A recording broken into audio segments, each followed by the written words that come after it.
Try saying that 3 times fast. And we are based at the University of Iceland in Reykjavik, the School of Education, to be precise. So we are going to talk about gamification for fun, engagement, and learning.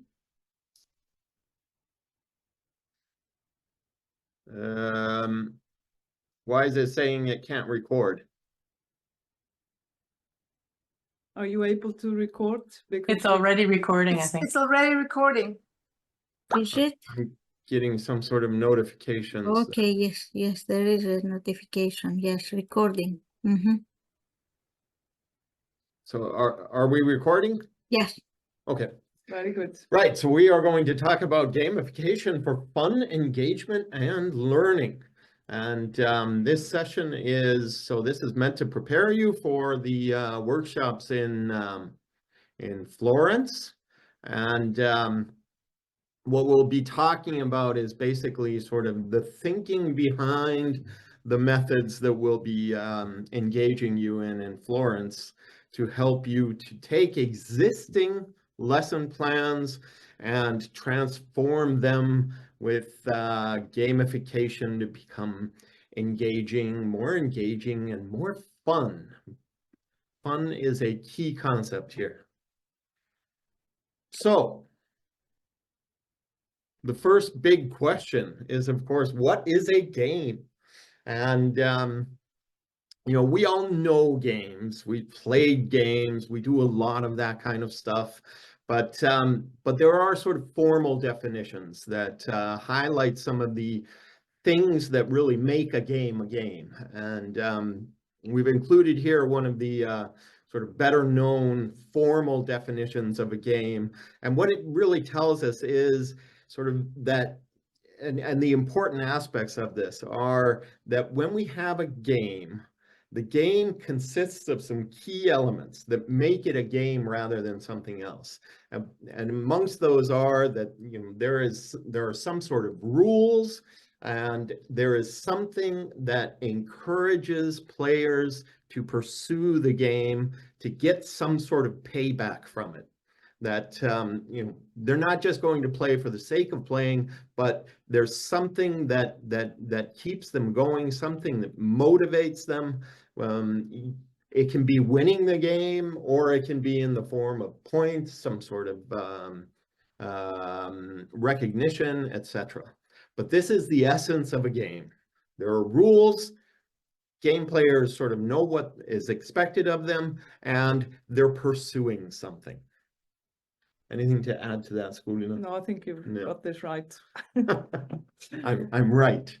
One thing that we want to clarify just to begin with is the difference between gamified learning and game-based learning, because people often get this sort of confused. Gamified learning actually entails transforming learning into a game.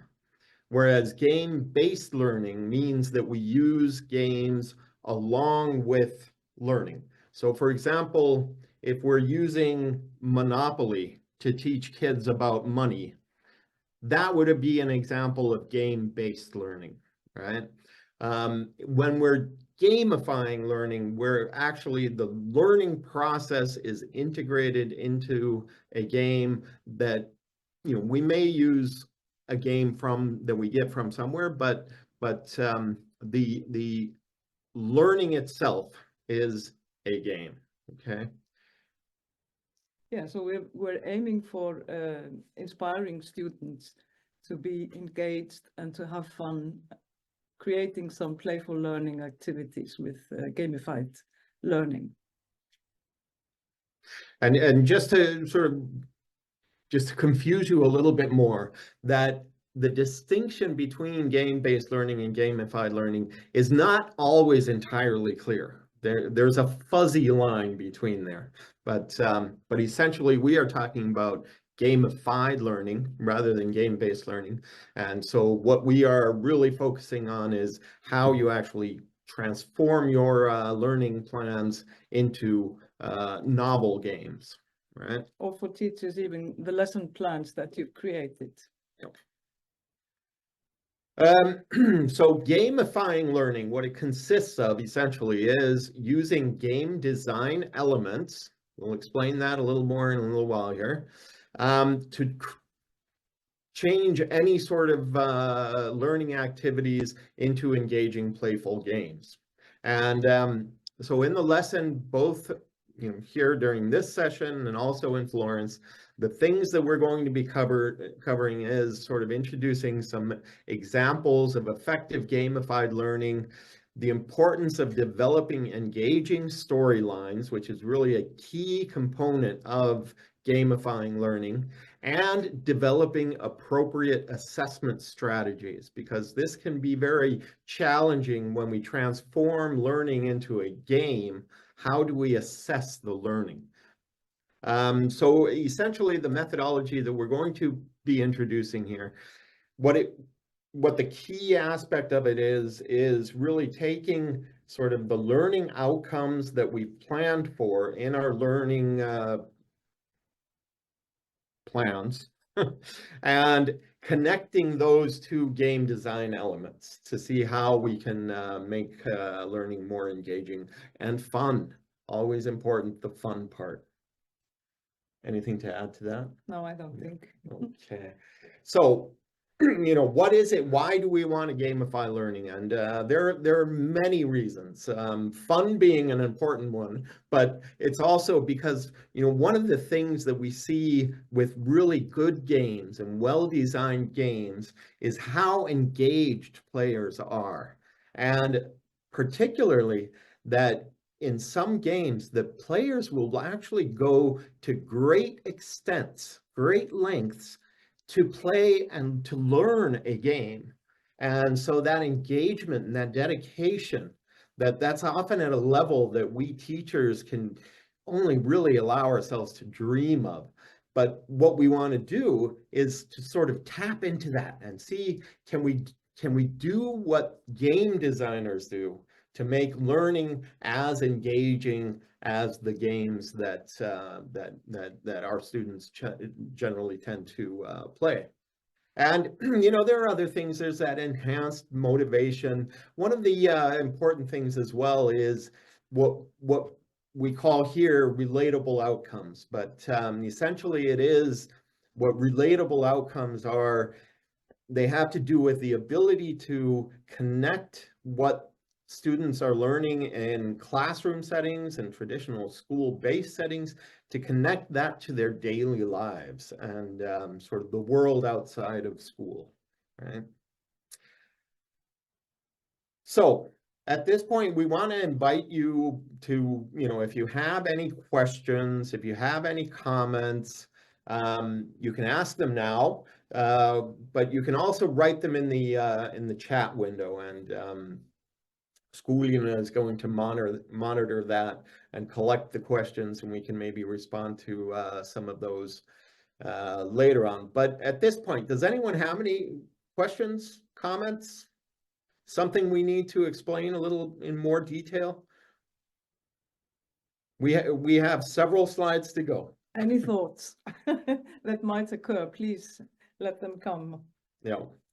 And someone can let me maybe into the meeting as well. Yeah.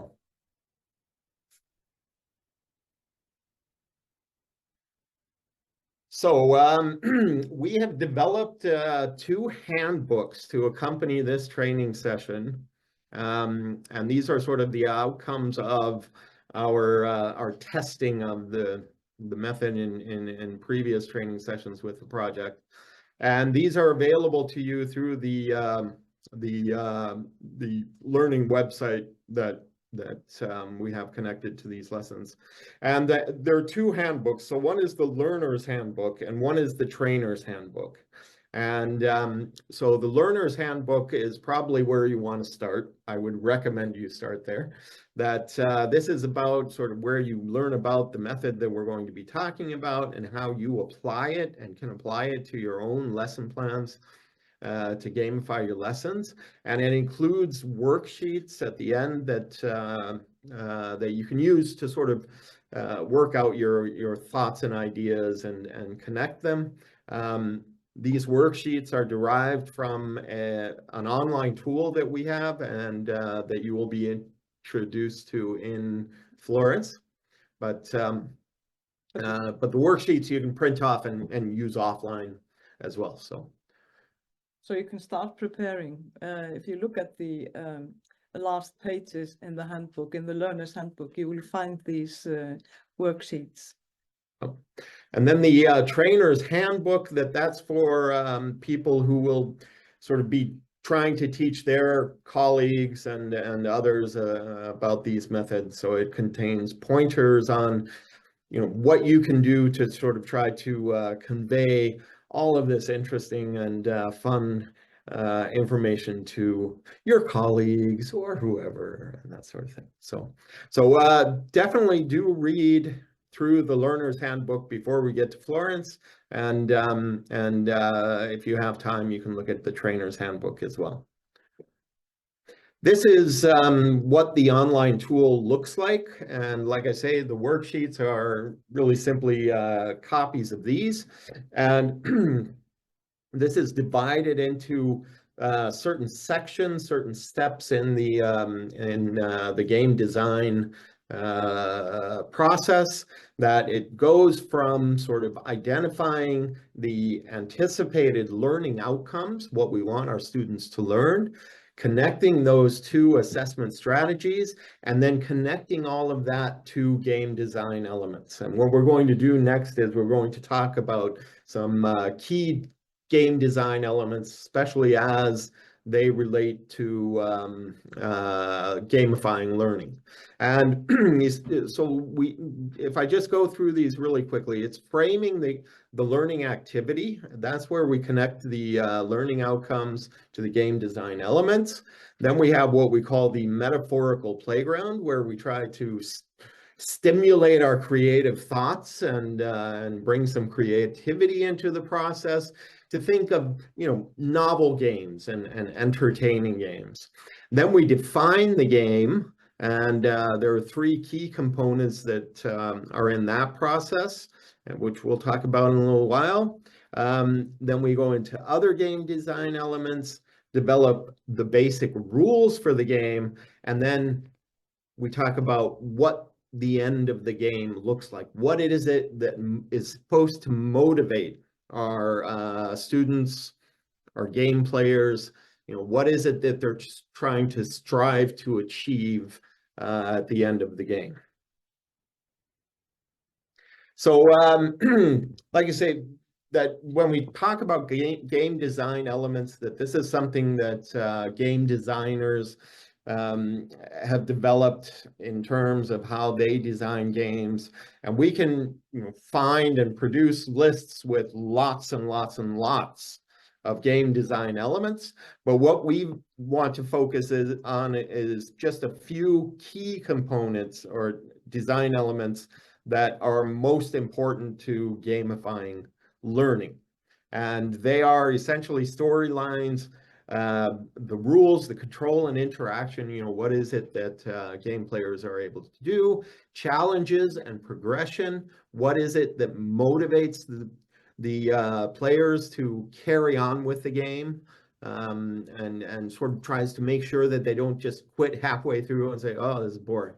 Then we have strategies, and finally the payoff, which is essentially what the end of the game is. And it can be winning, it can be something else. We'll get into that more in a little while. Yeah, so we want to show you this model of game taxonomy categories and attributes. It's developed by Salt Ola. He's an Intel analyst, but he's based it on an article by Bedwell et al. About these game attributes.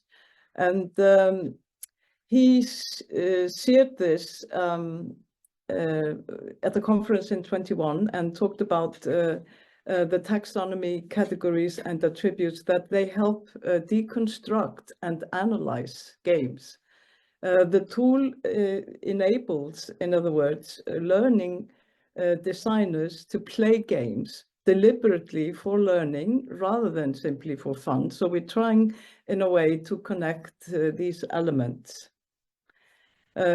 it could prove useful for our purposes in that we can consider the individual categories and their attributes to seek inspiration for how you would like to develop your ideas about gamification and how you can make them work to the advantage of your students.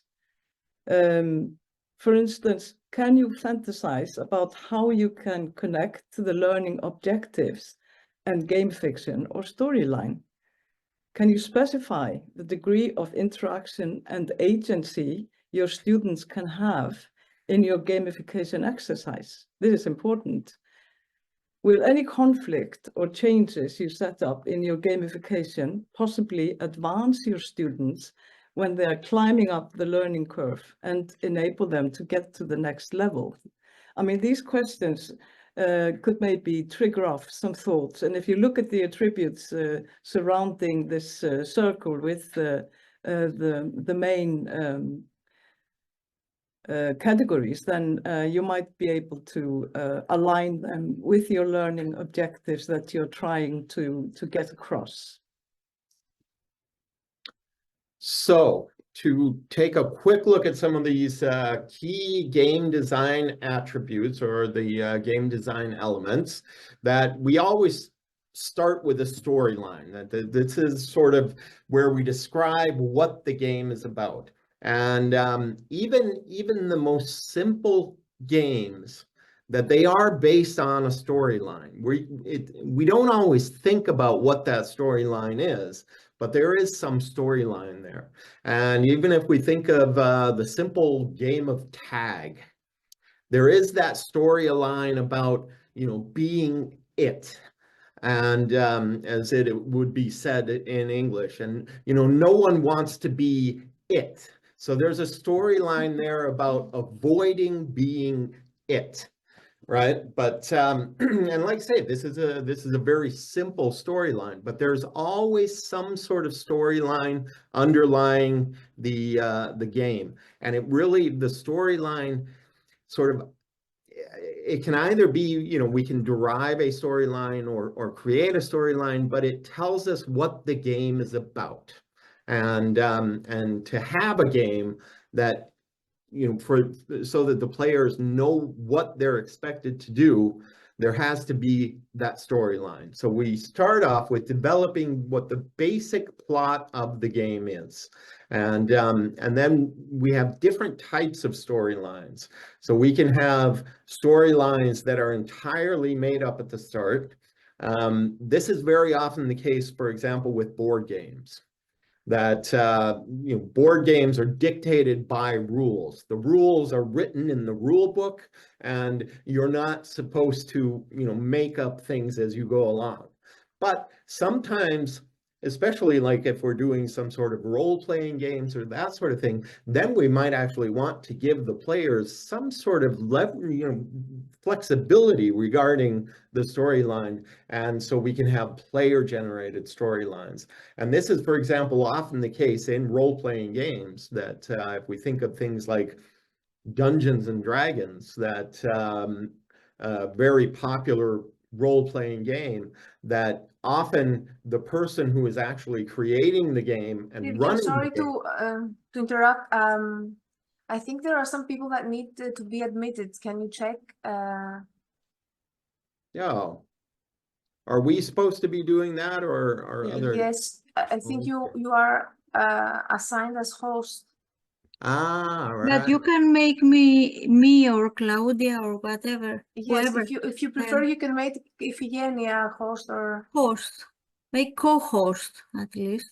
Yeah, I'll make Claudia a co-host, and thank you, and sorry to interrupt. Yeah. But as the image on the side there sort of dictates, it can be useful to prepare some steps with the storyline. Think about the concept, define the different parts of it. You can even write some text, and you can assemble some visuals that you want to use. You can review what you have been thinking about, and so on. And then you could even, you know, share it with others and ask them to help you evaluate. And we might do this in the workshop in Florence, actually. So that's essentially the storylines that tell us what, you know, why we're playing the game and what we're supposed to be doing. The second concept that is very important is, of course, what we call the control and interaction, which is basically the rules of the game and what tools we use to play the game. And so, for example, in many games, we use dice. That is a control and interaction mechanism. In computer games, we often use sort of controllers. So that is a control and interaction. But it's not just those devices that we use to play the games, but it's also the rules themselves. So if we have a rule that, say that we're playing tag and we say you have to be running when you're tagging someone, that becomes a control and interaction element. So, and the basic rule of that, you know, tag someone in the game of tag, you touch them. That is a control and interaction. That is a basic rule of the game. And without those kinds of rules and those control and interaction elements, then we essentially don't have a game because people don't know what to do, or that they're going to play by different rules, which can get very confusing. The challenges and progression is very important. That certainly within games, that we have sort of usually have an end goal, right? The players are striving towards some end in which they either win or collect something that is of value, etc. But between the start of the game and the end of the game, we have to have something that keeps our players going. And that's where challenges and progression come in. And so with these kinds of games, we try to make sure that we have sort of points within the game where players need to achieve something, to go to a next stage, which advances them towards that winning stage. And these are the challenges in progression. Mm-hmm. And preferably something that excites them and sort of triggers some interest. Yeah.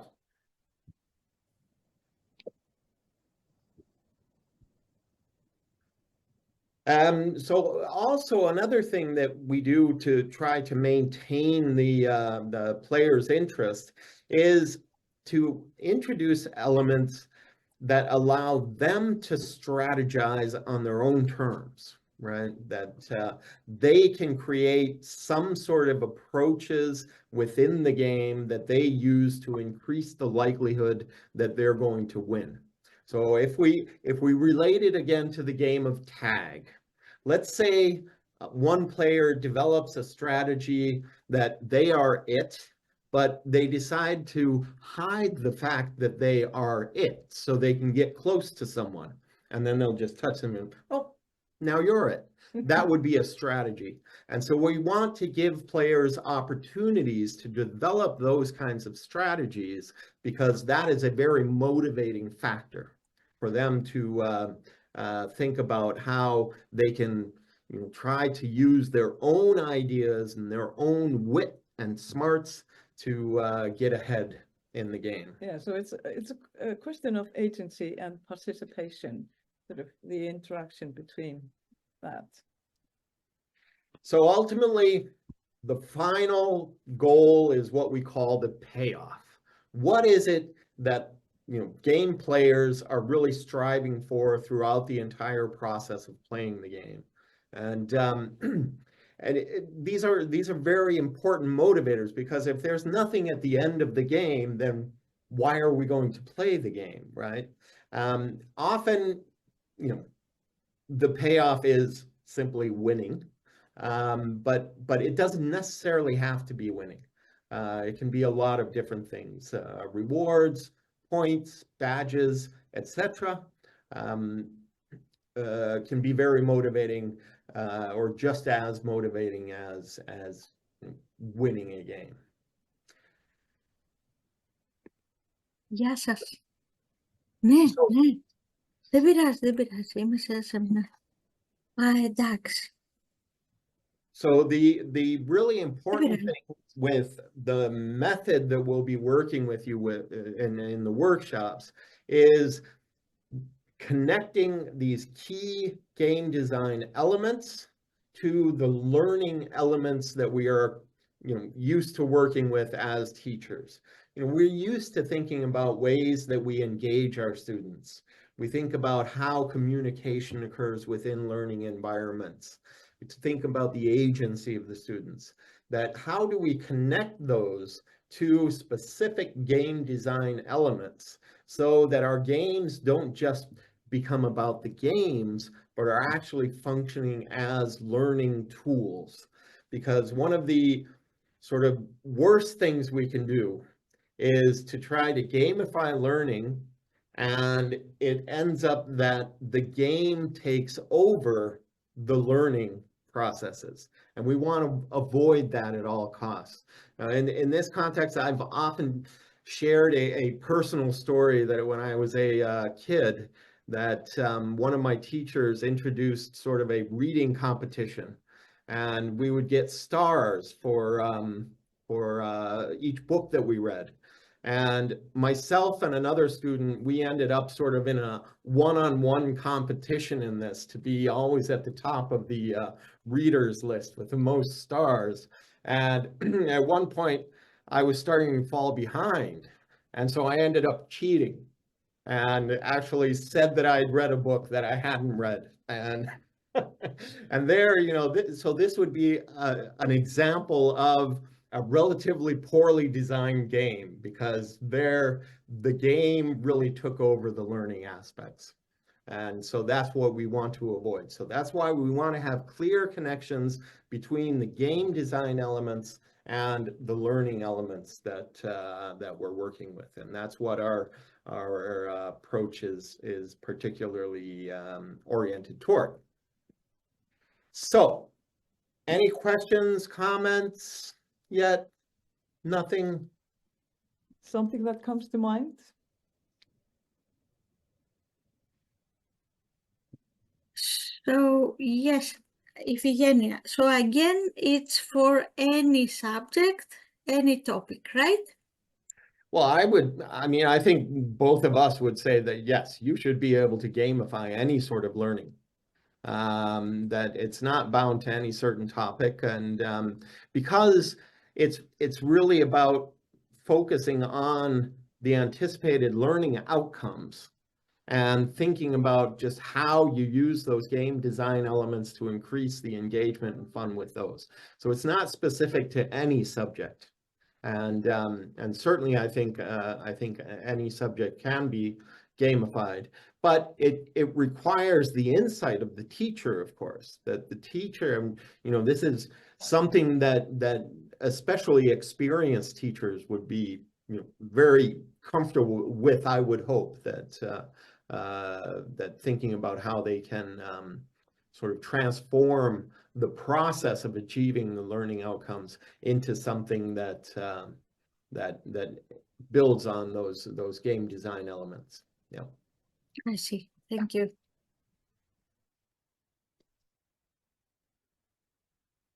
And so, just to, because, sometimes we get questions about this, that some of the questions we've gotten, in other sessions or elsewhere is, for example, what sorts of games this is about. Is it about computer games? Is it about board games? That again is entirely open. That's really, when we're talking about gamifying learning, that it's not bound to specific types of games. It can be pretty much anything. And like I say, if we think about a game like tag, it's something that requires nothing but a group of children. And so it can be that kind of game. It could also be a board game, definitely. And even so, once we're familiar with this notion of gamification and especially the difference between gamification and game-based learning, that we could even think about how we could use games that exist, that someone else has designed, as platforms for gamifying our own learning, right? That's always a possibility as well, and that's sort of an example of that fuzzy line that I talked about, which separates gamification and game-based learning. Yeah. So just to take it from there, so if we have a game that exists, let's say a board game like Monopoly, then through this method, we can adapt, we can take some elements and we can adapt it to make our lesson on any subject gamified. Absolutely, absolutely. And I think one approach that I've read about in sort of some of the literature is using existing board games but making up new rules, right?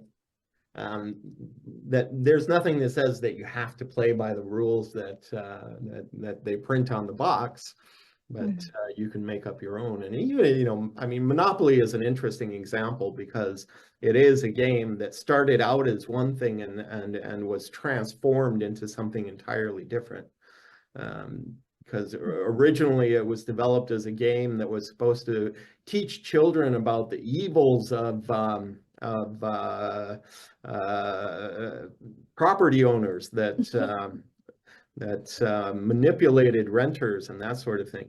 And it became all of a sudden a game about promoting capitalism. And so it was actually initially developed by a woman who was a radical socialist. Really?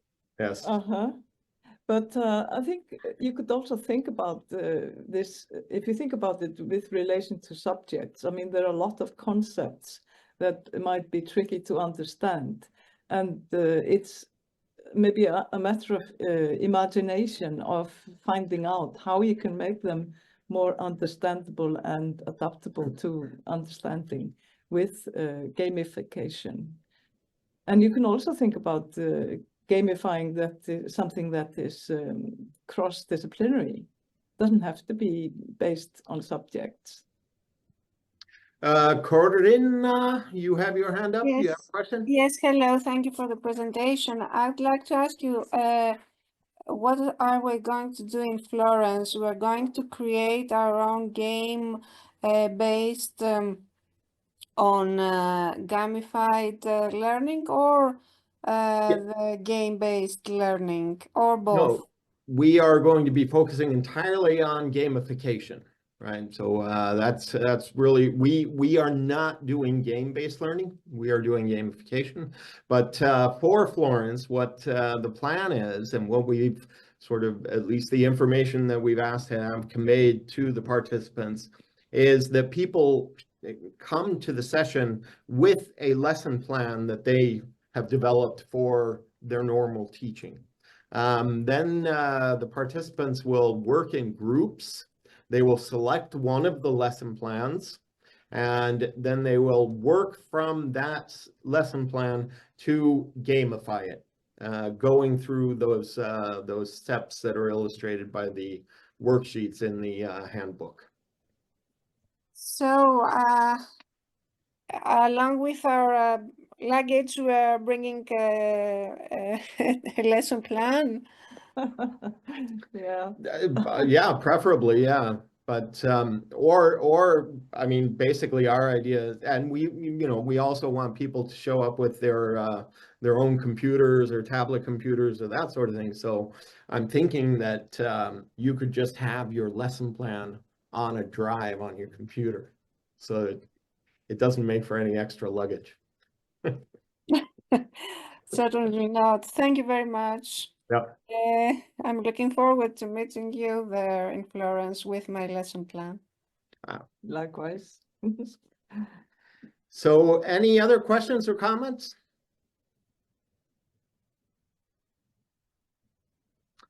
Then I think we are nearing our finish here, right? We had one slide left. That was, So finally, just to cover the last bit of this, that and this will be part of the process that we will be going through in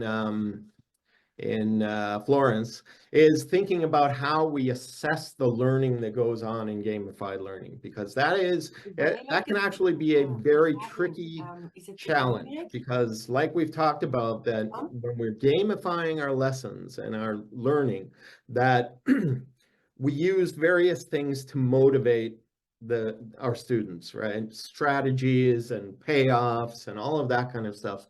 But the thing is that those are not assessments, and that's really a key point to keep in mind, that the points earned, the badges earned, or winning the game is not an assessment. So we have to be very clear about how we assess the learning that we wanted to go on, right? The anticipated learning outcomes that we started with.